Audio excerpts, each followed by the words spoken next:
शेरू और उसकी नई दोस्ती। जंगल के बीचों बीच एक बड़ा सा आम का पेड़ था।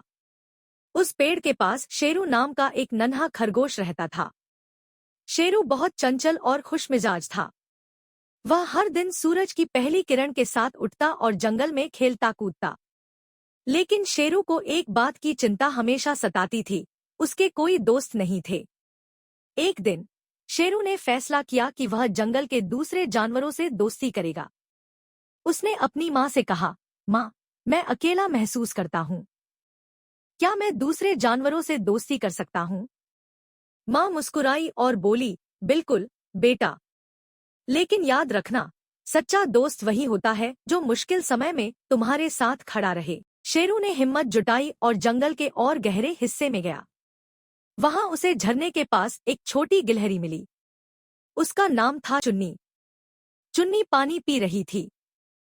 शेरू ने मुस्कुराते हुए पूछा, चुन्नी, क्या तुम मेरी दोस्त बनोगी? चुन्नी ने चौंक कर देखा और फिर हंसकर बोली, जरूर, लेकिन पहले तुम मुझे पेड़ की सबसे ऊंची शाखा से एक मीठा आम तोड़कर ला दो।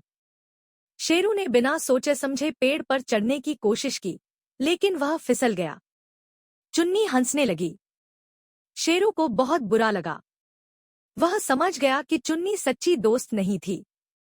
थोड़ी देर बाद शेरू थककर झरने के किनारे बैठ गया। तभी एक चिड़िया, जिसका नाम मीना था, वहां आई। उसने पूछा, शेरू, तुम उदास क्यों हो?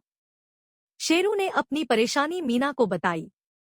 मीना ने प्यार से कहा, मैं तुम्हारी दोस्त बन सकती हूँ। दोस्ती में कोई शर्त नहीं होती।